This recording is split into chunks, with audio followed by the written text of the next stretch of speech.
baby, lock them doors and turn them lights down low.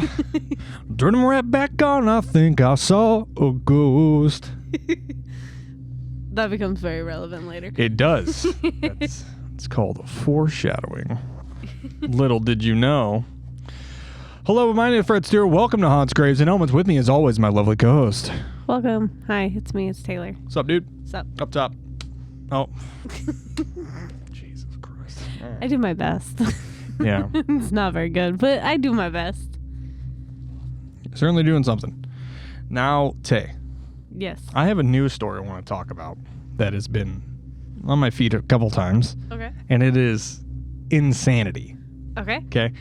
It's on every pretty much major news outlet. Basically, a Kentucky sheriff, new video shows Kentucky sheriff pointing a gun at a judge before alleged fatal shooting. Isn't an alleged fatal? It was definitely fatal. Okay. Lecter County Sheriff Sean Steins, 43, and District Judge Kevin Mullins, 54. Basically the footage shows them inside this judge's chambers having a heated conversation on September 19th before the sheriff pulls out a gun and points it at the judge. Oh, shit. Mullins was seen in the video sitting behind his desk when Steins pulled out the gun. Mullins then raised his hands and attempted to turn away before the sheriff fired several rounds at him, striking him and killing him. Jesus. He has pleaded not guilty. Right. Great. So it's going to just drawing out the process. So the video shows Mullins seeking cover under his desk as the Sheriff Steins begins to fire at him. The sheriff then approaches the judge, who was behind his desk, and then shot him close at point blank range. Jesus. Leaving the chambers in the footage. It's fucking anarchy. Yeah. Steins told police that, quote, they're trying to kidnap my wife and kid. There's a whole fucking other, side of this, dude, that's, some crazy, Diddy shit. It's crazy. Okay. A lot less baby oil, but a lot more Kentucky Fried Chicken. Oh. Yeah? Allegedly. Oh, okay. I just assume at some point it's Kentucky. I assume it was consumed. A lot of fried chicken. Okay. A lot of MSG just floating around. Okay. I don't think you understand the gravity of this, dude. I think you're just nodding just to get along. I don't think you understand that a fucking sheriff, elected county sheriff, fucking blasted this dude. Blasted him. Was there... what's the other side to this story? Was there, a divorce proceeding going on? So defense attorney Jeremy Bartley declined to reveal the possible motive for the shooting, but authorities reportedly said the incident was being investigated as a possible sex scandal involving the judge, who allegedly, and involving the sheriff, who, apparently, the judge was bringing people, witnesses into, his fucking chambers and essentially sexually assaulting people. Oh shit. There's a whole fucking weird backstory to this that we don't know yet. Huh. It's all alleged. Yeah. But he definitely allegedly fucking blasted this judge, gave him the fucking Kennedy treatment at point blank range inside his chambers. Apparently there's video of it. I haven't seen it yet. When I see it, you're gonna hear me we're gonna be sitting next to each other, and it was gonna be whoa. Because every person that I've heard that has seen the footage has been whoa. Holy shit. It's crazy. Yeah. It's absolute anarchy. So I guess Stay tuned for updates. Stay tuned for updates. He basically pleaded not guilty to first-degree murder and was being held at the Leslie County Jail, which the county jails usually are operated by sheriff's deputies. And he is no longer the sheriff. He has since retired since the incident. Fair. So, hope he has a nice retirement. Hope everything probably gonna play with a lot of balls. Various shapes and sizes. Not talking about golf. Unless there's a dude in jail named Golf, which he's playing with some balls. Did you have one? No. You don't have one? No. All right. What? I didn't. So you said we're talking about ghosts today, and apparently I don't know it.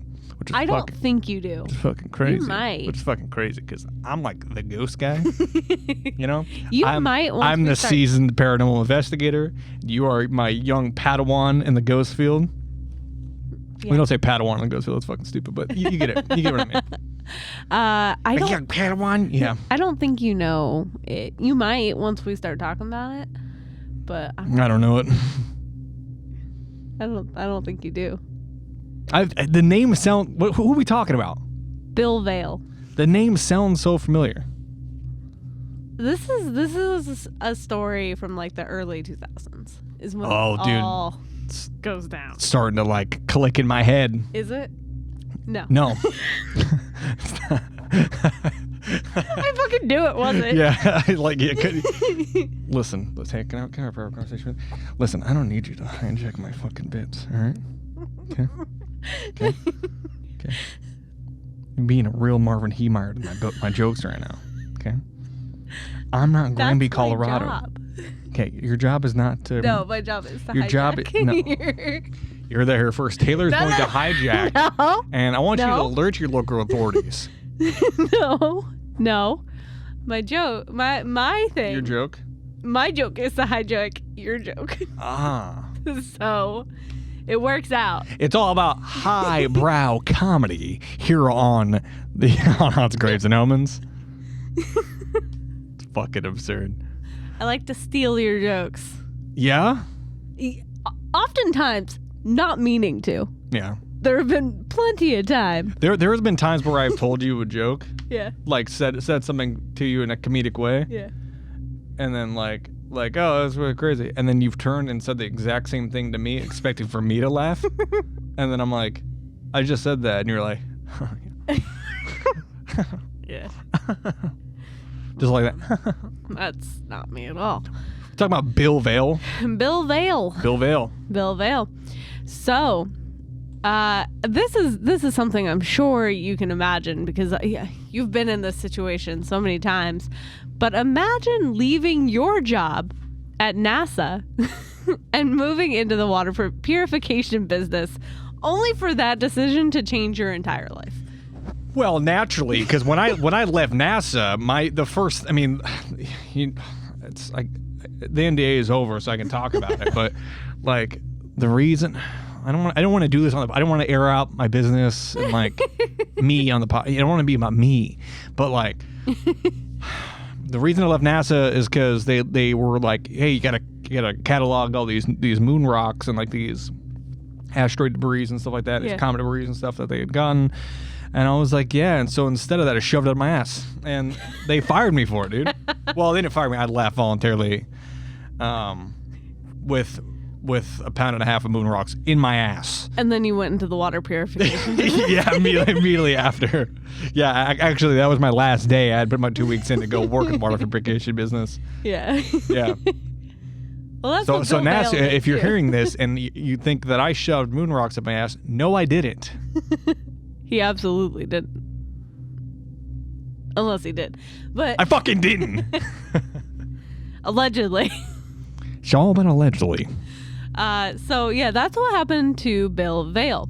After working at NASA as a robotics engineer for 15 years, Bill Vaile quit his job in 2002 after divorcing his wife and moving back to Arlington, Texas to be around his family.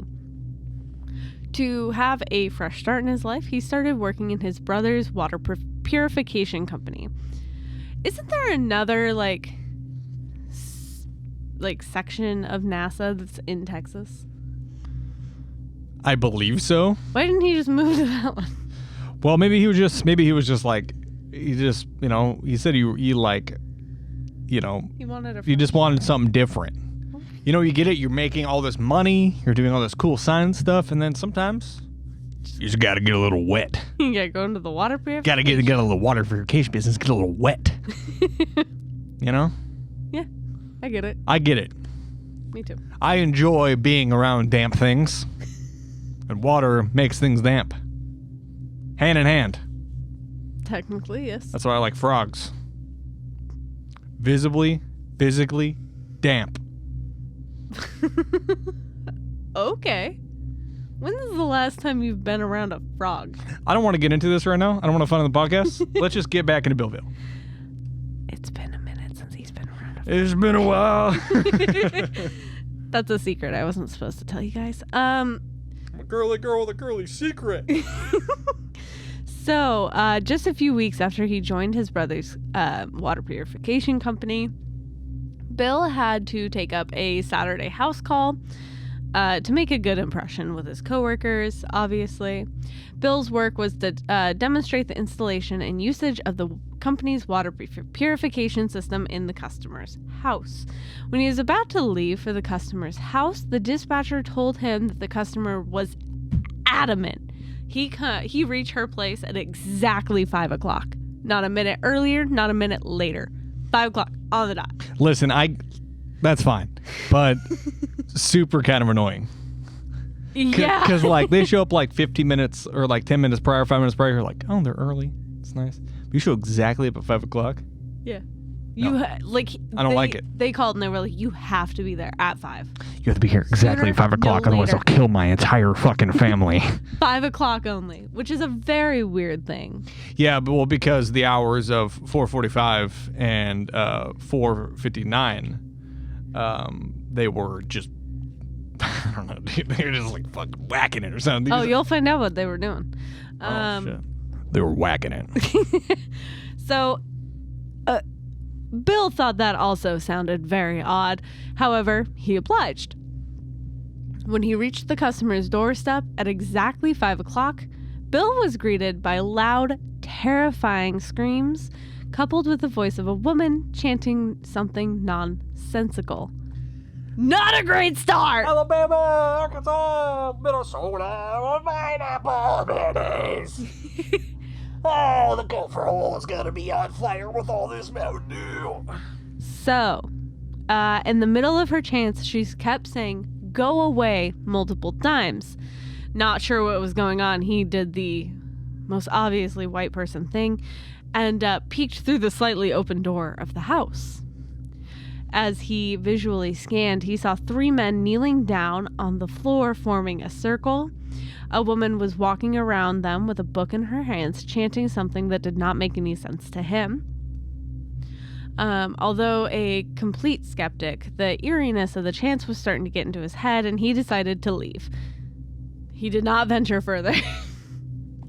So he made a very good decision, like immediately. After he made a bad decision to look in. Well, I mean, listen, that's not really a bad decision to look in. I mean, like, if you one thing, if you looked in and then a fucking muzzle came out and like pressed against your forehead, then that's a bad decision. But if you're like hearing chanting, look in, you're like, yeah, fuck that, and then you just leave. Like that's a great decision. I mean, he was looking for a minute, and when he decided to leave, the woman started staring right into his eyes while pointing her finger at him. You bring me the thing that you're going to bring. Things are off to a really bad start. Is she flirting with me? like recently divorced, you know? He's like, go away, go away, go away. I think she likes me. Honestly, I'm not. Is it getting hot out here, or am I just on fire? I'm on fire. Bill felt that the woman was trying to harm him and left at once.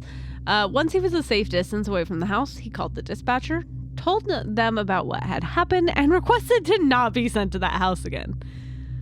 I think that's pretty reasonable. Are you familiar with the show Life After Paranormal? I am indeed. Okay, so he was on an episode of Life After Paranormal. And Paranormal Witness.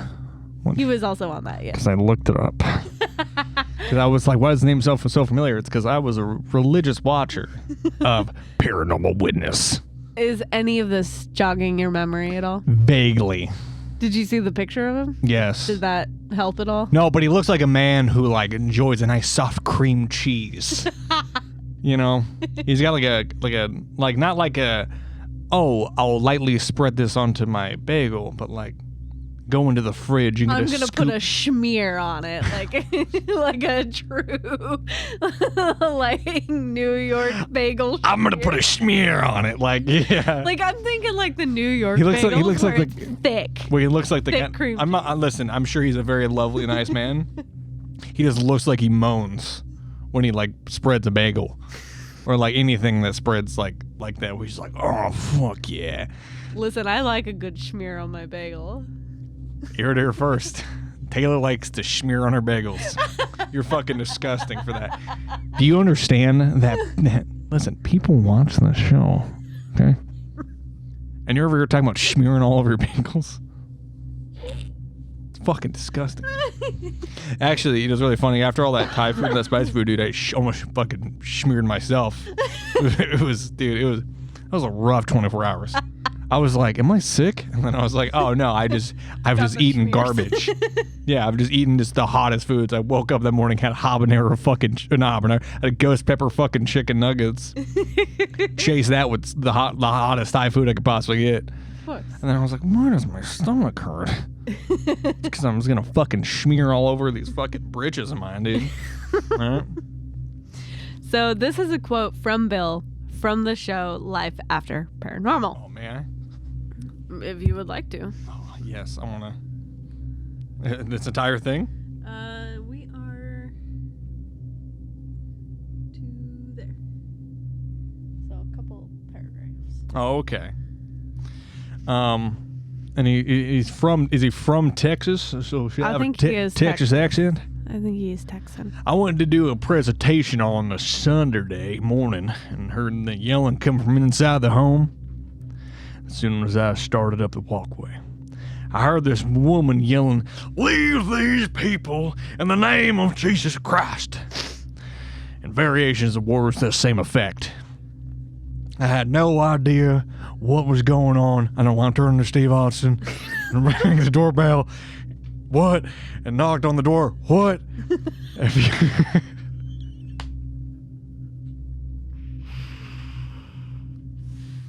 Yelling was coming. Yelling was just on the other side of the door. Finally, this lady opened the door just a few inches and gave me a strange, almost vacant look, and without a word, immediately shut the door. And I said, what? It was almost like she was looking through me. All I could see when she cracked the door was a couch sitting immediately to the left of the door. 3 young men or guys in their late teens have their knees on the floor and their chest on the seat cushions while she hovered over them, yelling these things. My too weird for me meter pegged, and I left and reported the incident to the office. Now that's a standard thing they give from the water agency. Too weird for me. That's a device. Okay. It's up here. Oh, okay. What? I did not have a clue what she was doing. Did not want to know, and never went back to that appointment. I did think about it quite a lot, as it was a disturbing scene. All I could come up with was that these 3 young men must have done something or being punished. Now, I believe it was something entirely different and possibly the root of all my problems. What? And I said, I'm gonna have a beer. What? I'm gonna have another beer. What? I'm gonna have a 3rd beer. Huh? I'm gonna take my dog outside. And do what? Let me go to the bathroom. What? I'm responsible. Stone Cold Steve Austin. So, how are you feeling about this so far? It doesn't sound great. It sounds like he stumbled into. First of all, it's weird that they called for an appointment. Yeah. But the fact that she's calling out, "Leave in the name of Jesus Christ," to like whatever entity is surrounding them. Yeah. But the fact that she was like, "You leave," like it's like Yeah. demonic oppression. I'll tell you what. I'm leaving. Yeah. Tell you what, lady, I'm fucking gone. Now, I mean, Ain't gotta push me. just I can kind of start to see where the story's gonna go. Just initially. Yeah. I'll say it now, but my guess is that there was some sort of demonic. And I usually don't like to use. I don't usually like to use the word demonic because it attaches a connotation of a certain religion, but like a negative intent, a demonic entity, somewhere in that house. Yeah. For whatever reason, he gets called there exactly 5 o'clock, and it's almost a ritualistic type thing. And maybe this person had some sort of demonic oppression. Demonic attachment rather versus oppression, demonic attachment that effectively was kind of controlling her in some sort of waves, and she was like, "You're the one." Like, no, the fuck I'm not. Like, it's always been you. Oh, don't like that. Yeah, so that's my first theory. Okay. About what's going to happen. But I guess we're going to find out. We're going to find out. So, later that day, Bill cooked his dinner and sat in front of his TV to watch while he ate his dinner. While watching the TV, I got to sneeze. She's got to sneeze. While watching his television, why are you on? He on began, me? huh? You left the camera on me. Dude, honestly, I fucking just like it was gone. That's why I was tapping you, to get it off of me. I thought you were just having a fit, some sort of autistic spasm. You know how you hate when the camera's on you when you sneeze? Yeah. Same thing. I was trying to get you to change it. Wasn't paying attention. This is why we need a third person. If you're in the greater Portland area and you're interested in coming on Haunts, Graves, and Omens once a week and helping us film podcasts, and maybe even a couple times a week, helping us film podcasts, HGOPodcast@gmail.com. Hit me up. Fucking Christ. We're doing It's enough so that I have good. to edit and run everything else. I'm not good with this shit.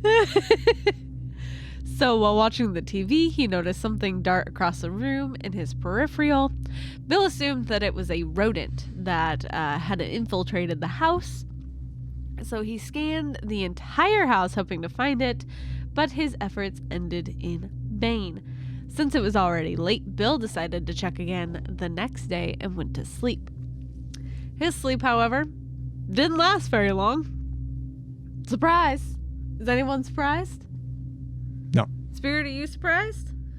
She's asleep. Yeah, well, she's listening.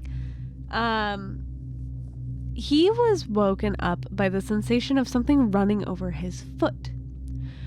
He immediately concluded that it was the rodent he had seen earlier and checked the room completely, but found nothing. Got a comment? It wasn't a rodent. It wasn't. it was rodent. Wasn't It wasn't a rodent. You know what it was? What? 2002 Honda Civic. That ran over his foot. They live. Yeah. Oh. Okay. Once there's one, they're everywhere. Oh, okay. Yeah, I got you. That makes sense. Just saying. Stay woke. All right. So, Bill had convinced himself, saying that he was just making stuff up, and went to sleep, only to be woken up yet again. This time, he felt his bed shaking, which immediately brought him out of his slumber. When he opened his eyes, the shaking stopped. Bill thought,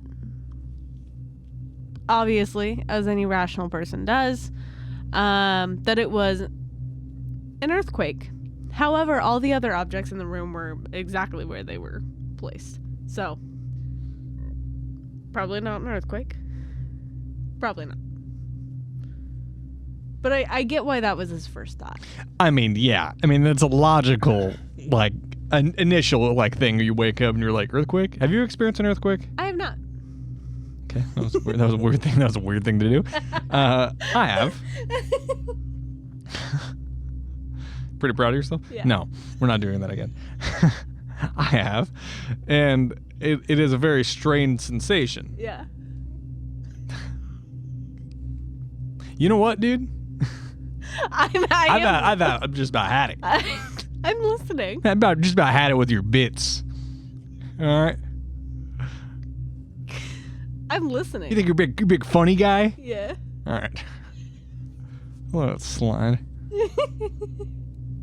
Anyways, you've been in an earthquake. It was a weird experience. Yes, like it's this, because when I experienced it, which is it was a very strange set of circumstances, but I was laying on the ground in my room, just had my legs kicked up, saw my phone, or playing a game or something like that.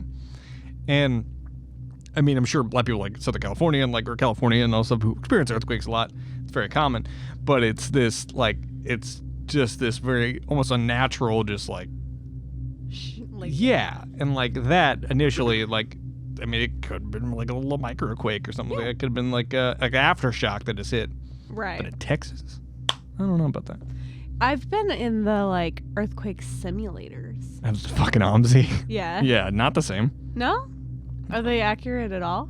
No, they're very gentle. Well, they have some of the harsher ones. Yeah, no, an actual earthquake is not as gentle. That's fair. I don't know. The earth shouldn't move like that. But it does. I mean, it technically is supposed to. But it doesn't feel right. Yeah. So he thinks it's an earthquake. Yes. But he wakes up and there's nothing there. Yeah, so all the objects that were in his room were exactly where they should have been.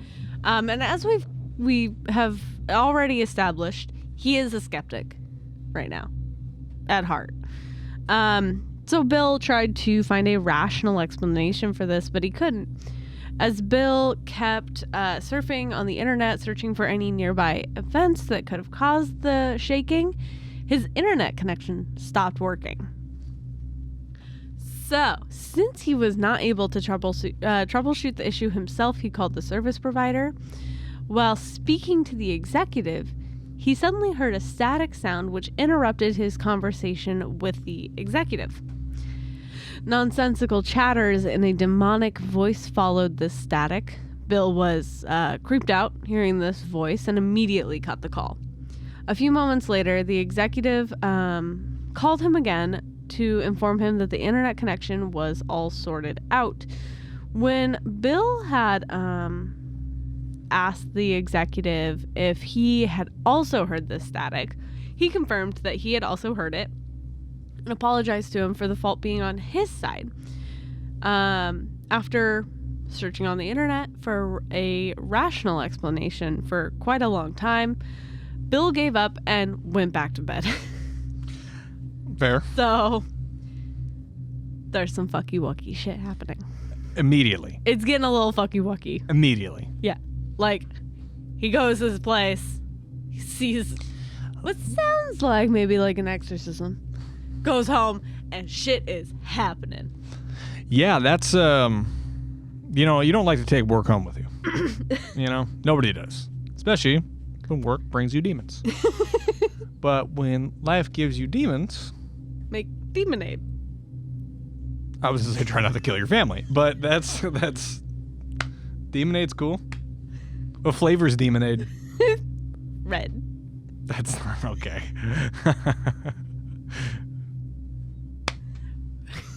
Great. Fruit punch. You should have left it at red. I know. I was thinking about how people always are just what kind of Gatorade do you want? Red? Red. I'll take a blue. It's not a flavor. Also, they have 10 different shades of blue. She's going to have an autistic fit regarding different kinds of fucking Gatorade. Yeah. Sure am. As Bill was trying hard to go back to bed, he started hearing sounds coming from underneath his bed. He kept keenly listening to the sound. Oh, I'm under the bed. He saw a hand slowly crawl up his bed, and when it was just about to catch his leg, he pulled his leg into his chest, and the hand went back. I'm fucking clocking the fuck out. I'm done. Well, my soul gone. Listen, Demon has it. I'm not from Texas. I've never been to Texas, right? Yeah. But Texas is full of gun owners, right? Yeah. Very proud state. So if I was in Bill's situation, I would have been like, okay. I would have turned the light on. I would have calmly got up, reached in the corner and grabbed my shotgun, loaded a buckshot into it, and just pointed it underneath the bed and fucking just put it around underneath there. Just whatever's under there, if it was alive, it's now dead. I honestly immediately, my soul is clocking out. Yeah, I'm done. I'm fucking good on that. I'm good on all that, bro. Like, yeah. Absolutely not. the bed, wet. I pissed myself. Like, Either out of sheer excitement or being scared. definitely being scared. It's one of us. Pure excitement. That a creepy hand came out from under the bed. Yeah, but then I get to test all my cool new toys. Claymore Roomba. You know? Shit like that. Claymore Roomba. Tonka truck with a hand grenade. It's like all that fun stuff. All that fun Texas stuff they just give to you. They just give you that shit. Dude, I'm pretty sure when you become like a fucking resident of Texas, they give you a gun.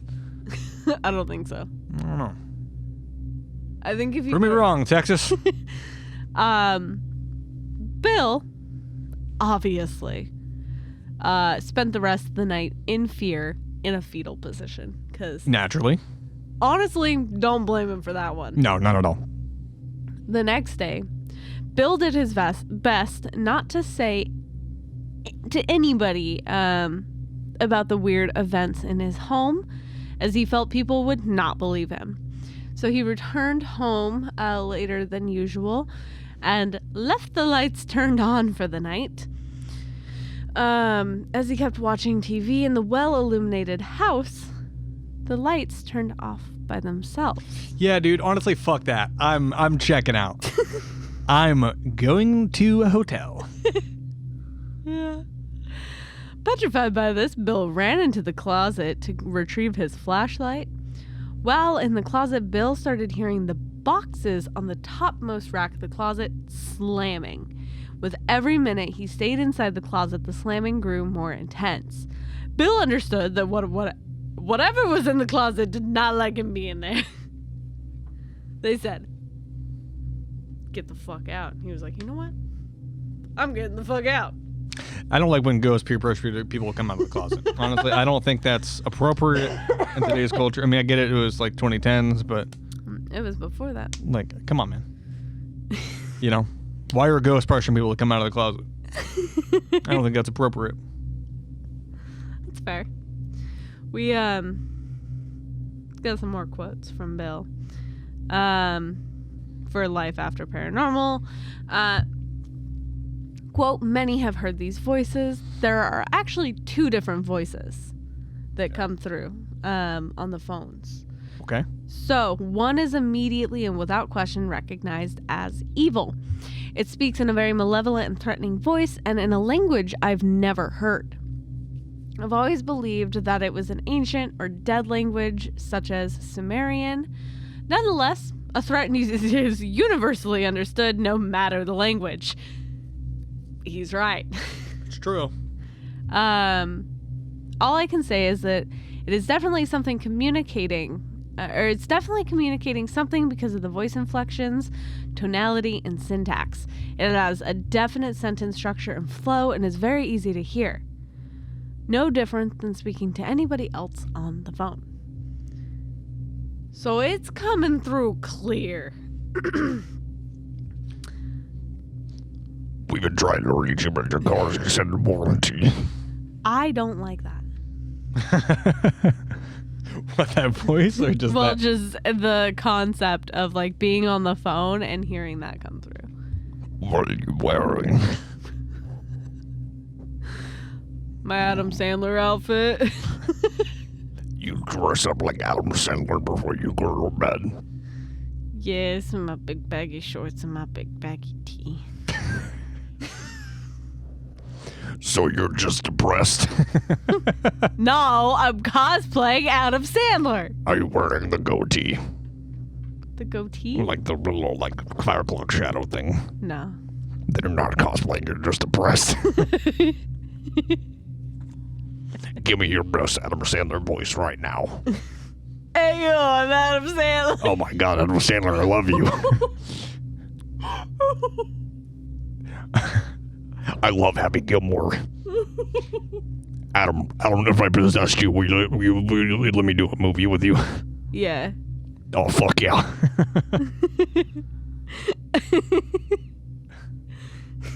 What are you doing? I'm just trying to confirm. You know what Adam Sandler's favorite movie is? Huh? Click. Do you remember that movie? I bet it's not. Bet it's not. It might be. I don't think it is. It might be. Do you want to guess what percentage Click has on Rotten Tomatoes? Dude, I literally... I'm going to put it in the nice way, Bob. I literally don't give a shit. It's 34%. It's not very good. Yeah, no shit. Wow. Thank you for derailing the podcast. You're welcome. For the what the fuck are you talking about? Who the fuck? I'm about to go on a fucking tangent. Who the fuck gives a shit about the movie Click? If you thought the movie Click was good, you're fucking just as fucking dumb as her. Like, that's crazy. You're like, Click's my favorite movie. No, it's not. I've seen Click once, like years ago. I think the year it came out. It wasn't very good. Great. Thank you. You're welcome. Anyways. I don't know why maybe I would fly out the handle with this shit. I don't care about the movie Click. Okay. Duly noted. If you want to make him upset, bring up the movie Click. It wasn't that good. If you want to hear him go on a tangent, just bring up that movie, and it seems to work. So the other voice that you hear is less evil sounding, but still threatening. Totally different voices, even in their tonality and flow. The more evil one we tried to record, the recorder actually showed that voice data had been recorded, but nothing would ever play. The less threatening voice was actually managed to be caught on record. The common link between them is once they take over the conversation, both original parties can hear it, but not each other. Interesting. That is a very odd thing. Mm-hmm. I don't think I've ever really heard of anything like that. The more evil one is so bad that the very first time I heard it, I knew it was evil. Within 2 seconds, or even less, I screamed into the phone to tell the person I was speaking with to get off the line. Get off the line! Little did I know they couldn't hear me. They could only hear the voice. You don't even have the cameras on you. What the fuck? You were also so far away, I don't think anyone could see your face. What the fuck? So, there were questions that they asked in this interview. Yes. Which was like, what stopped you from leaving the house?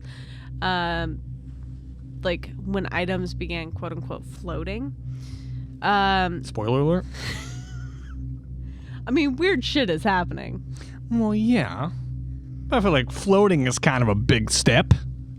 They weren't really floating. He says that the objects were crashing or being lifted and dropped or even thrown at him. And we saw this with the boxes being like... Yes, this like high intensity poltergeist activity. Yeah. Yes. It was often that something would be picked up like several inches and then just dropped wherever it was, which is fucking weird. And he says that he noticed paranormal activity almost like at the height of it, constant. He dreaded the night because of what was continuing to go on. Listen, having a haunting in your home is hell. Yeah. I know firsthand, it fucking sucks. And, you know, obviously there's certain things you can do to try to help stop some of this, or at least, like, put a dampener on it. But, like, at some point, if it's getting this bad, don't you think you want to be like, I gotta fucking tell someone about this? You know? Like, that first night, dude, when that fucking hand comes up, almost grabs him, I'm out of the house. Dude, I'm clocked out of life. Yeah, not only am I out of that fucking house the moment there's sunlight, I'm gonna go and just visit every single fucking thing that I can that day. Yeah. To just be like, Someone's got to fucking deal with this because it's certainly not going to be me. Yeah, that's fair. So, terrified by the slamming, Bill rushed out of the closet, called his brother Bob, and asked him to come to the house.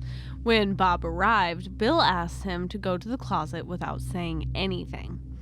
Although Bob initially refused to go in, as it sounded really fucking weird, he did eventually give in to his brother's pleas. So Bob got into the closet, turned off the lights, and shut the door. While he was standing inside the closet filled with darkness, he started feeling hard hits on his head and legs. When he instinctively turned on the lights to see what the fuck was going on, he saw nothing. So not only is it full poltergeist activity of it moving stuff around, but now it's manifesting into actual physical contact. Yes. And it's not just Bill. Not just our boy Bill. So whatever this is, very strong. Very strong. So when he saw that there was nothing, he got creeped out and immediately got out. But instead of telling Bill what he experienced in the closet, he told him everything seemed to be fine inside it in order to not creep his brother out. He wasn't like, oh man, why did you ask me to go into the closet? I thought we were going to kiss and we didn't. I think that's just really, really weird. But like, no, everything seemed fine. Meanwhile, this thing is fucking like... just give him the Floyd Mayweather treatment. Haymaker. Yeah. Like he's... It's like, you fucking dork. Excuse me. There's a box down there. She's kicking. It's definitely not my box of beers. You're right. It's ciders. I've never drank on this podcast, and that's why I sit so far back. Bill, however, felt terrible hearing this because he felt he should have conveyed the events better to his brother. Because Bob was like, no, nothing happened. And Bill was like, okay, maybe I should have told you what was going on first. As you do. Honestly, bro, my bad. Like, I should have warned you. I mean, how? If say you're my brother. Yeah. First of all, gross. Second of all, hey, bro, what's up? Hey, dog. What's up, dog? What's up? Okay. All right. Most awful. And so I'm gonna give you one of two options. Yeah. Like, option one, I just call you. I'm like, hey, you might come over tonight? Just need me to help you with something? Yeah, no, that sounds sure. fine. Great. Got you there. Cool. Second option, I call you. Hey, I got like a demon in my house, and it's manifesting, it's throwing things, trying to grab me out of bed. Can you come over? No. Yeah, see? That's exactly why he did it. So no, what you do is you lure him in, like, you throw out the lure. And beers and pizza. You're like, hey, why don't you come over? We'll hang out. I'll pick up a pizza, grab a rack of beers. Mm-hmm. You should come over. Yeah. And they're like, yeah, sounds great. Comes over. But before you immediately hit him with get in the fucking closet, yeah, you might want to like warm him up to the idea. Hey man, can you go grab something from the closet for me? I thought you were gonna say have a couple beers, and then I was gonna be like, absolutely not, because what are you insinuating? Have a couple beers, and they'd be like, I think we should go in the closet together. It's like, why? So God can't see? What do you mean? So after Bob left, Bill called one of his close friends named Michael to tell him about the things happening around him. Michael was understandably caught off guard hearing Bill rant about paranormal events occurring around him, as something of this sort had never fucking happened before, because again, we are talking about a skeptic. So it's not like he's always like, dude, you never believe what just happened. I saw a ghost. Nah, he's never done that. Not once. Not once. So, as Bill and Michael kept speaking, Bill started to hear the same static he heard while speaking to the customer executive, and he started shouting on the phone, asking Michael to not listen to it because it was evil. Michael, being a sound engineer, started recording this static, and when the static stopped, he played the recording to Bill. This recording clearly captured Bill's shouts, but the static was non-existent. Michael was stunned as he'd heard all of it on the call, but the static was not recorded by the recorder.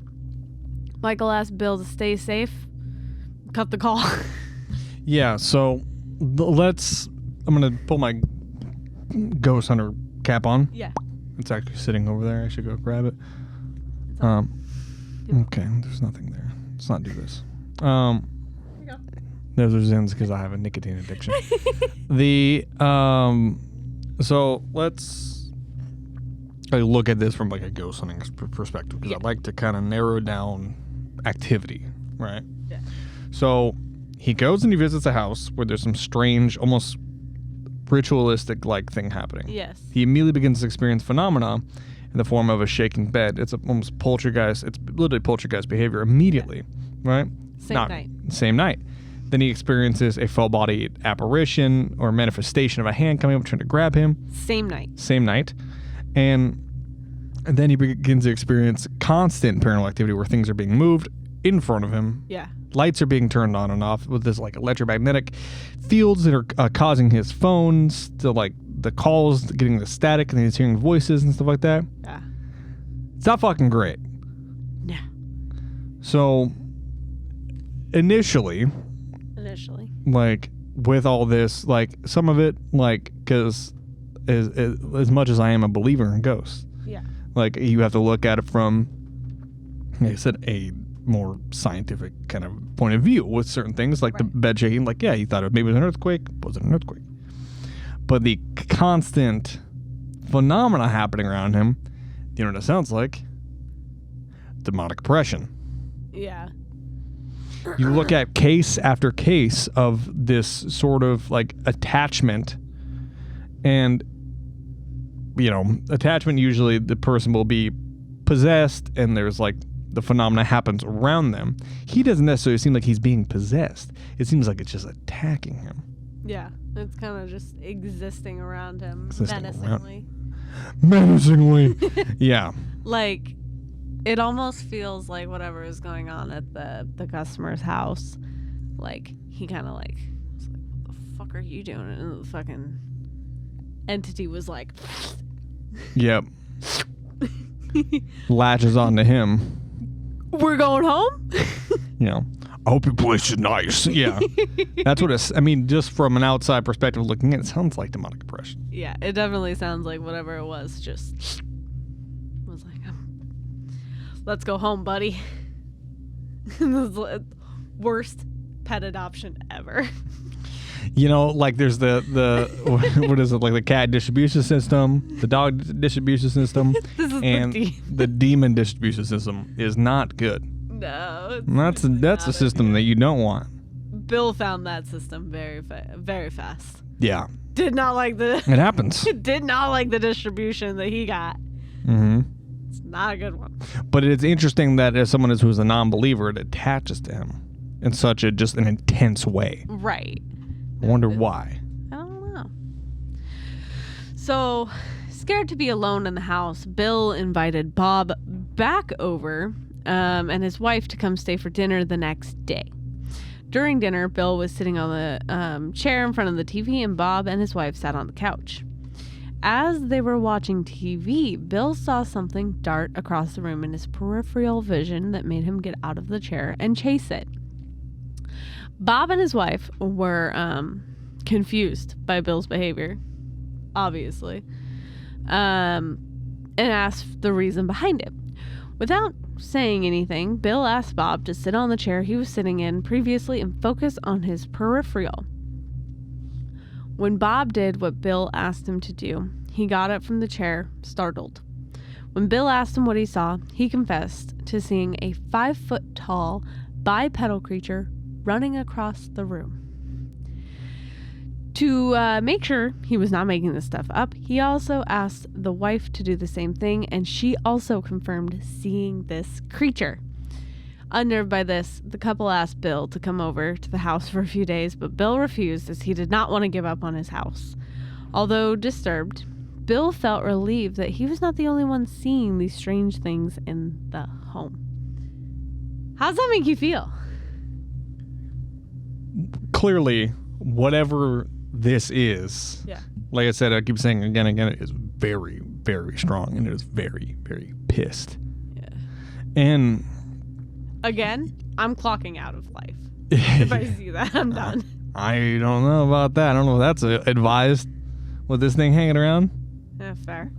But with something so powerful like this, I would like initially, because like I've done a lot of house calls and stuff, and done a lot of business calls for ghost hunting and whatnot, and a lot of the house call stuff I usually just go like, have you acquired anything in the last few months or the last year that was maybe an heirloom or something, whatever, something that could have some sort of attachment to it.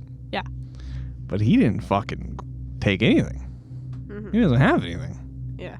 Can't just like take this fucking thing and just toss it out on the street. He took in the sight with his eyes at the house. Yeah, and that's They decided that was enough. and that's what's fucking weird. It is weird. Is that whatever this is, it doesn't need to have that. It doesn't need to have some sort of like quote unquote home base. Its home base is just there. Yeah. His home base is wherever he is in that moment. Yeah, I mean, I'm from what I can. Are they going to do an investigation? I assume. They sure are. Okay. Yes, and so I wonder if there's going to be some sort of like high EMF fields around. I don't know if they'll get into that or not, but I mean, maybe some sort of like portal, like energy that manifests. Because like, my one of my dear friends was experiencing some sort of phenomenon inside of her apartment with her and her I believe it's her now husband and their kid, and they were experiencing this thing where she woke up and saw her kid standing next to her bed. It was like, go back to your room, and the kid like walks downstairs and she's like, what the fuck? Goes down, there's nothing there, and then her kid like is in his room asleep. And I was like, oh, that's weird. And like the dog wouldn't walk past a certain spot in the house without like cowering its head. It was this very weird thing. And we were able to determine that there was some sort of high EMF field between like certain sections of the house, and it was completely mirrored. And it was like, so like I put EMF detectors to the walls and everything, wouldn't go off, but then it was like dead center would go crazy. Nothing, but just dead center. And I go directly above that, dead center. Nothing. So it's like, I wonder if there was some sort of natural EMF field that was already inside of his home at the time. Yeah. That he didn't know about for whatever reason, however these things manifest. Yeah. And that entity was like, ooh, tasty. So you know where I want to go on vacation? Arlington, Texas. I know where I want to go. So for the first time, Bill had accepted that things going on in his home were paranormal, and he started surfing the internet to know more about it. As most of the things on the internet, they were not fact-checked. But Bill reached out to a paranormal investigation team to help him out. This team was led by a man named Brian, who visited Bill's house the same night. The team inspected Bill's house thoroughly and set up multiple laser beams in Bill's bedroom, where the events were most intense. Remember, this is 2002, so they don't have a lot of the same things that we have now. So, kind of a rudimentary kind of investigation. They don't have all the same equipment we have now. Yeah, so there was a fantastic book that I read years and years ago called Ghost Hunters. Yeah. I believe it was called Ghost Hunters, but it was about the initial, like, rise of spirituality and, like, the British, like, how they kind of, not really founded ghost hunting, but, like, were definitely a key part in it. Yeah. And how they did their methods back then. Right. And so I try to adopt some of their methods now, because if it worked for them, it should work for me. And so you don't need all these high-tech fancy gadgets while they do help. Yeah. You're able to determine that there's something fucking going on, especially if you put a candle down, you light it, and that candle just gets fucking whipped across the room. Yeah, no, but I'm going to say you got a ghost. I'm going to say something's going on. Or you get a strong draft that you need to handle. So the team didn't have really anything unordinary happening. Again, in 2002, so their methods were not as great. They started to provoke whatever was in the house, and that worked. Seems to always kind of work that way, right? Where you're like, well, where are you? Huh? They're going like Ghost Bros. Yes, Ghost Bros. And, you know, we look at Ghost Bros, Zach Bagans, to call out one who used to be, I will say, used to be a Ghost Bro. Oh, yeah. He is no longer a Ghost Bro because he's had a lot of fucked up shit happen to him. Oh, yeah. Because of being a Ghost Bro. Yeah. Like, you watch the evolution of that show, right, for example. While I can't personally speak for the veracity and, like, the actual show itself of whether or not what they're showing is accurate or if it's television. Yeah. Because I know people who have had ghost hunting shows, and they say some of it's kind of bullshit. Yeah. I know people personally who had ghost hunting shows. Yeah. And they're like, some of it's kind of But, like, they do capture shit. Mm-hmm. It happens. But I used to be a Ghost Bro. I used to be. I'm a formerly reformed Ghost Bro. Former Ghost Bro, dude. Yep. Pray Stone Cold. I went to Ghost Bro Rehab. AA. Yeah, went to Ghost Bro Rehab. And by that, I mean I saw something that I could never unsee. And I experienced things that I could never unexperience that were horrifying and some of the most challenging points in my life where I never wanted to even touch a fucking anything ghost related ever again. But here I am, talking about ghosts and prepping for an investigation that's going to be happening in a week. Oh. So that's fucking great. I know. Have you told me about that? Yes, I have. Talked about it. But it's one of those things where because of my mistakes, I know not to make certain mistakes. And being a Ghost Bro and calling shit out like this, while you will get good evidence, It does work. it is kind of like you ever see the people that like fuck with cobras? Yeah. You know, and they're like pecking at a cobra with their hand. The cobra strikes at them. They strike back. They kind of play this game back and forth, and they grab the cobra by the head. They push it down. They do that because it's defanged. Yeah. In this case, it's not defanged, and it's fucking invisible. Yeah, the demon's not defanged in this. So you don't know where it is. You don't know what it is. It knows where you are. But it fucking certainly does. And guess what? You're just pissing it off. Yeah. So they get to come in here and kick this fucking spiritual wasp nest and go, well, Bill, Good luck. have a good night. And they fucking get to leave. Yeah. So, as they were taunting this entity, a laser beam in Bill's bedroom fell down on its own. The crew immediately rushed out and checked the footage from a camera placed in the room.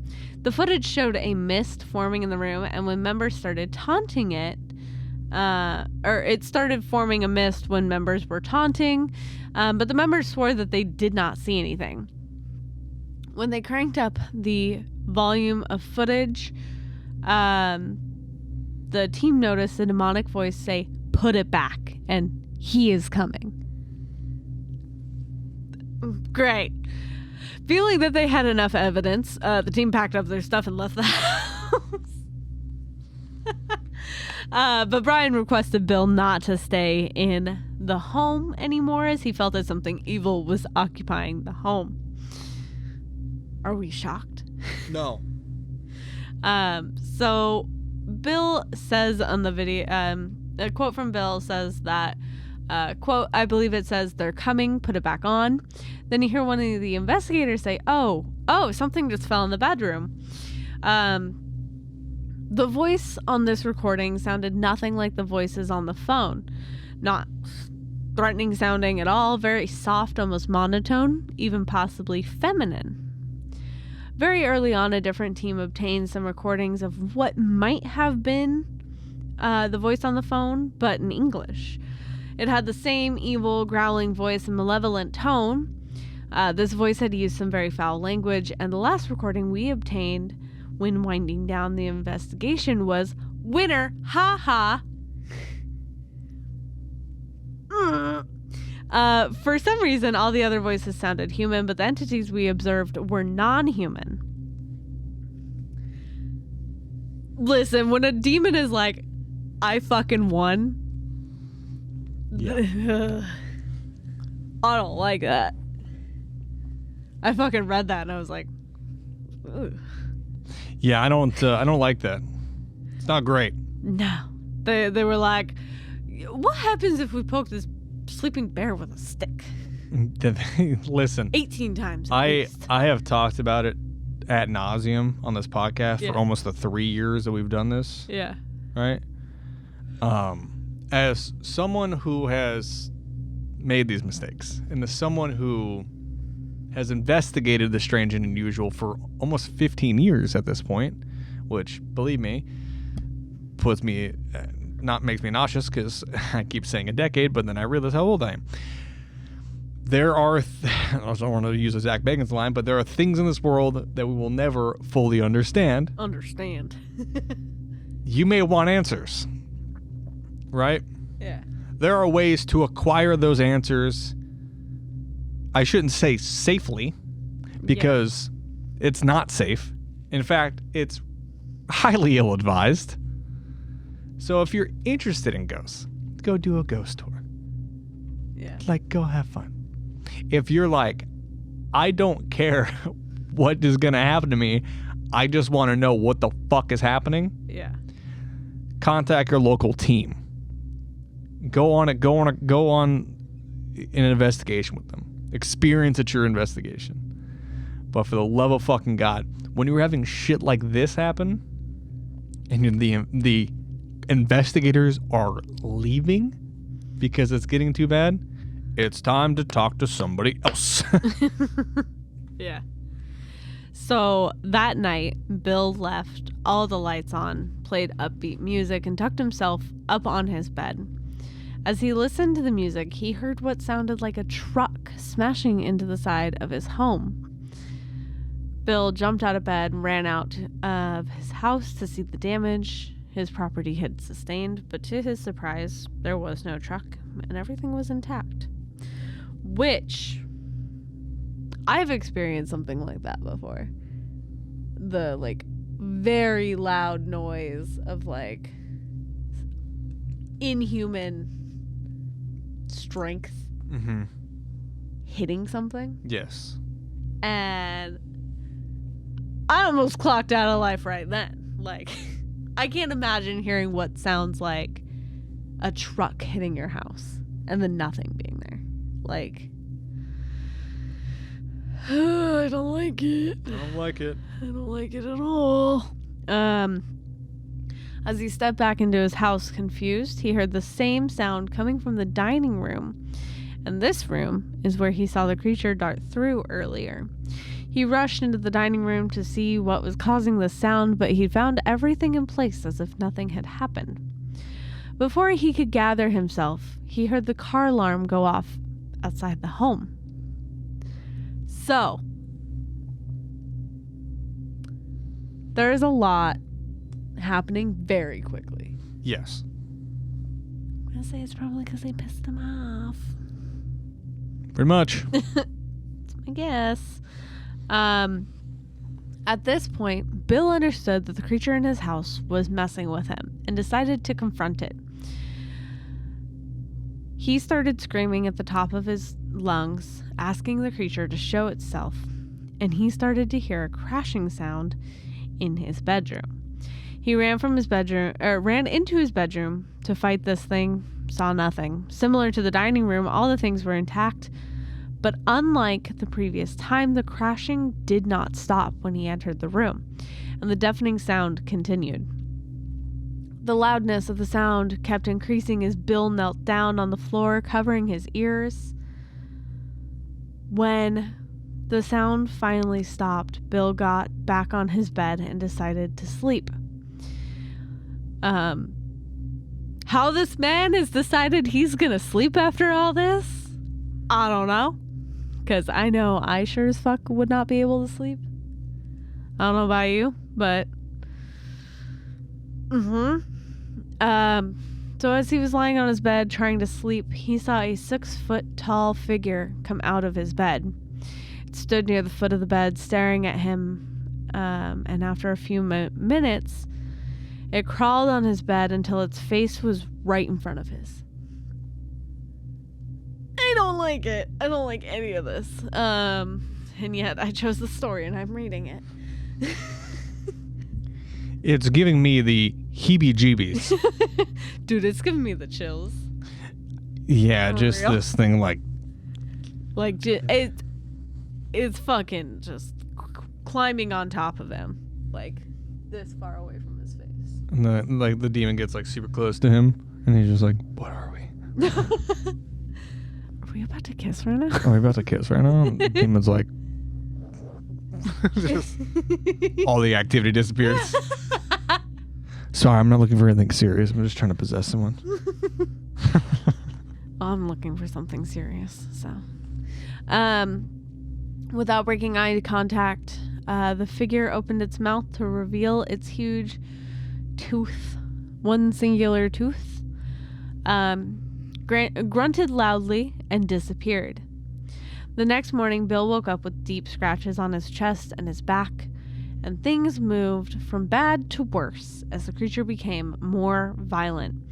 Waking up with scratch marks became a routine for Bill, and he was even hospitalized a couple times. Also, random things were sporadically thrown upon him by something apparently invisible.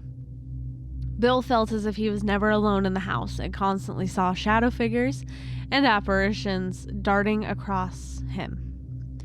Despite doing multiple exorcisms on himself and the home, things never got any better. And when asked why he did not sell the house and move on, Bill told that he did not want anyone else to go through what he was going through. So he kept the house. I feel like, sure, yeah, keep the house. Maybe go rent a place.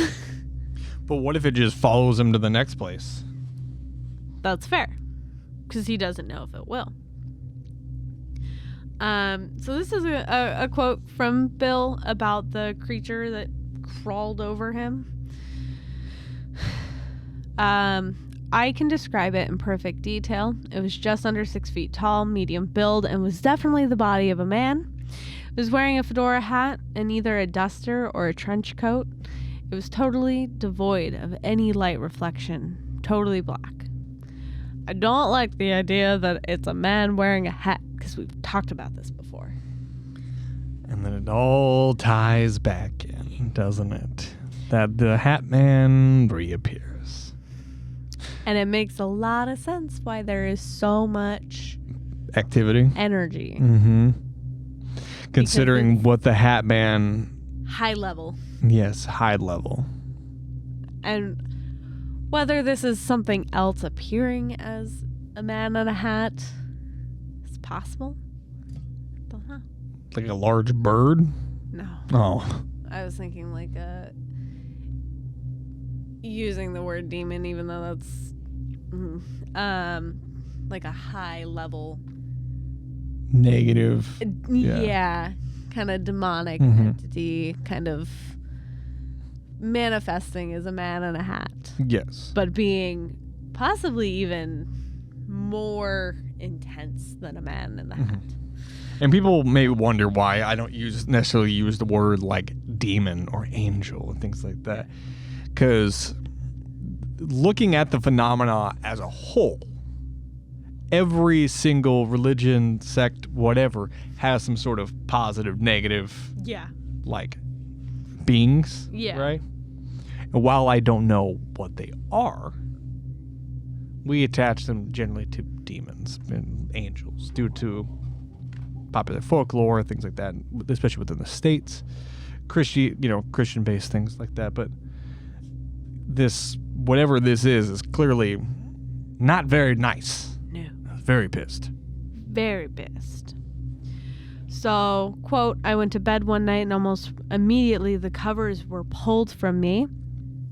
I sat up to pull them back, and it was standing at the foot of my bed. It started moving towards me as I sat up in the bed. I watched for a few seconds as it passed the length of my bed, came within 2 feet of me before disappearing at the head of my bed.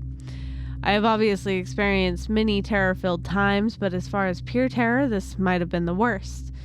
I truly did not know the intent of this thing approaching me, and I was trapped with nowhere to go. Oddly enough, it never seemed to acknowledge my presence, and it never had any human-like movement. It looked as if it was floating or being pulled by something. I lay in bed for the rest of the night, praying it would never return. It felt like pure evil, and I never wanted to experience that again.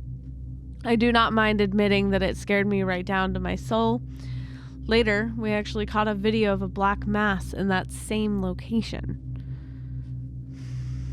And then during this interview, they asked, when you decided to try and confront whatever was causing the loud crashes, if it elicited any sort of response from the spirits. And he states that there was a time that he had just returned home from a meeting and decided to lay down for a quick nap. He noticed little indentations forming all over the mattress like something was pushing down on it. That had disturbed him, and obviously he did not take a nap. Then he heard a large crash in the dining room. He has a Prince Charles and Princess Diana wedding tea service on an antique dining room table, and he thought somehow that it had been thrown to the floor, but when he went in there, he did not see anything broken. He then heard another crash. He says, quote, I heard another crash in another part of the house, and I was chasing down these sounds throughout the home. I heard one in my bedroom. I went in there only to have my car alarm start going off. At this point, I'd had enough. I challenged this thing to manifest itself so we could have a final fight, a fight to the end. One of us was going to hell today, and by God and in Christ's name, it was not going to be me. Good. Finally taking charge, are we, Bill? Yeah. Thank God. Listen, we haven't done a Beyond the Omens episode yet, but I've talked to you about it several times. Well, ghost hunting and prior to ghost hunting, stuff like that. I said you have to attach yourself to an entity that gives you power, gives you strength, mm-hmm. right? A lot of people in the Christian Catholic religion, or the Catholics, they talk about Jesus and things like that. Yeah. A lot of non-denominational Christians talk about envision yourself in a white light. Everybody has their own little thing. You have your thing. Yeah. And I have mine thing. So he has his thing. Because clearly whatever this is some sort of energy that is angry, it's pissed, it's evil. So what do? You find yourself an entity that's powerful in your mind, call to it, yep. And you go, let's fucking fight, bitch. And guess what? Those negative energies usually don't like it. Yeah, usually not.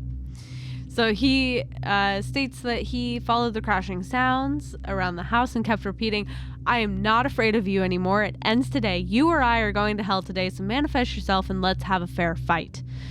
He equated it to a child having a tantrum because he was just done.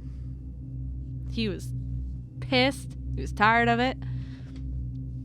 And after what seemed like 30 minutes or so, it just got quiet, peaceful. Something had changed, and the atmosphere was lightened or lifted. Quote, the event is, and probably will be a very emotional subject for me for the rest of my life. I truly did not know what the outcome was going to be. I just knew it had to end, and in a way, it did. I had peace, and even though things still happen here, it doesn't feel like the evil that was here before. When going to sleep, I still open my eyes every few seconds to ensure that I am still alone, but now more of post-traumatic stress.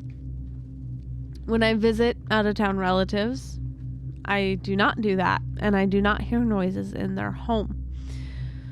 We have tried every conceivable type of cleansing there is. Nothing worked in my case. If anything, it became worse, and I paid the price for the attempts. Finally, with Brian, the lead investigator, saying I needed a priest, I found a couple who did Christian cleansings, or as they called them, castings. They prayed and fasted for several days before coming. They performed a cleansing prayer in each room, and that seemed to help at first, and eventually it got worse. That is what led to the final battle I described earlier.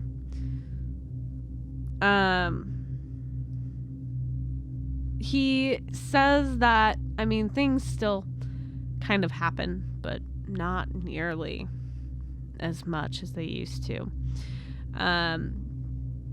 He says that a skeptic still lives in me to a degree, even still.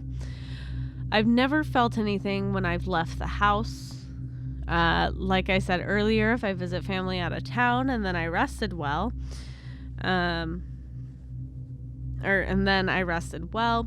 it was only this house that was under almost constant attack. There is so much to this story that has not and will not be told. Many things have happened, evil things that even caused my hospitalization. The reason I came out of my shell to tell this story is to warn people that evil does exist. It's real and a present danger. So please do not ignore the signs if they are presented to you. Get help if you see them. Do not ignore them or explain them away, because if they are real, they will not just go away. They will just become worse and much harder to deal with. Well said. Well said, Bill. That's our story of Bill Vaile and his horrifying story. Yeah. Yeah. I don't think I could go through everything he went through. No. I have been through something similar. Not quite the same, but similar. And I guess the best piece of advice I can give as someone who has been in similar shoes and experienced the phenomenon, but not nearly as crazy as that, but still very intense, is if you are experiencing some sort of phenomenon like this, where it is dark, it is oppressive, it is costing your health, your mental health, it is affecting those around you, it is manifesting and is doing this thing, do not just sit back and cower in fear. You have to fight. Because what these things are doing is they are effectively scaring the fucking daylights out of you. Yeah. And they're controlling you and manipulating you through fear. So the moment you're like, guess what, motherfucker? Like, it's showtime. Yeah. They tend to go that, like, just like that, where he was like, all right, bitch, like, I'm calling out my fucking deity. Let's party, you know? Yeah. And then everything was like, You know, it's really crazy. I have a trip that I just realized I'm late for. I gotta get to the airport. I gotta get to LAX.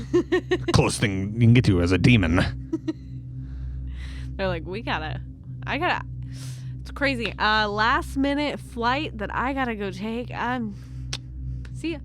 Yeah, I mean, but that's the thing. It is, while I am not, like, religious to an extent of, like, going to church or, you know, what have you. You can be spiritual but not religious. Exactly. Spiritual. Very spiritual. And whenever I've been afraid of some sort of phenomena that's happening around me, I call to my deity. And I'm like, give me strength. Give me the power to defeat this thing. Right? Yeah. What is yours? I don't remember off the top of my head. I'm really fucking tired. Yeah, you are tired. Remember, I think yours was like a Greek goddess. Probably. I think that's what you found the most connection to. Yeah. Then mine was St. Michael the Archangel. I'm not Catholic by any means. Yeah. By any means, I'm not Catholic. But you attach yourself to a certain entity, to a certain being, you know, a positive being, and you go like, this gives me strength. And I was like, what could give me strength against something that I can't understand that wants to hurt me, that is effectively visible? And then I was like, what kills these things? What fucking hurts these things? And I was like, well, there's the whole story about a dude with big ass wings and a big ass sword. And he just like just hitting him. And I was like, that's my guy. And his apparently is Jesus. Yeah. You know? And it fucking worked. Yeah. Does nobody else find that very strange that happens to work? And you hear that time and time again in these cases? Yeah. You know? Where someone is being demonically oppressed or being oppressed by a negative energy, and they're like, all right, I've had enough. Yeah. And they're like, oh shit. And they just disappear. Yeah. And then like it's over. The fountain's over. Pretty weird. It is pretty weird. But it's a very cool story. It's a fantastic story. It's horrifying. Yeah. Horrifying. Oh, yeah. Like, Horrifying. Give myself the chills. Yeah, it was very spooky, but I enjoyed it. And if you enjoyed it too, make sure to rate it 5 stars in listening apps. Like, share, subscribe. You know the business. You know what to do, baby. Tell us your scary story, your personal story, your story of whatever. Ghosts, true crimes, aliens, whatever you feel like. Send us. HGOPodcast@gmail.com. You can follow us on Instagram and TikTok at HGOPodcast. You can follow me directly on Instagram at IHaveTheHot. I need to post more. We're also on Threads at HGOPodcast. I promise I'll get back into streaming. It's just been very tired, very busy prepping for this investigation. It's going to be very fun. I'll keep you updated when we can. Pass off today. Hi, you can follow me on Instagram and TikTok at Lunar Thrill. I'm really bad at posting, but that is what it is. I'm posting more on TikTok, mostly of my job. You can also follow our dog at Spirit the Turv on Instagram. She's dead asleep down there, so yeah, that's about it. That's all I got. All right. Well, that was very fun, and like I said, I'm prepping for an investigation. That's going to be really fucking crazy. Because upon investigating the backstory behind this place I'm going to, I've uncovered a whole bunch of other shit surrounding the area of this place. And then also, there's no official date on it yet, but I've started work back on my documentary that I've been working on for almost 4 fucking years at this point, which is crazy. But I've started on it, restarted on it. I had a full movie done, and then I was like, something's missing. And so I picked it apart, and I picked it apart, and I picked it apart, and then I was like, I know what I'm missing. And what it's going to be, without giving too many spoilers, it's about ghost hunting, naturally. Mm-hmm.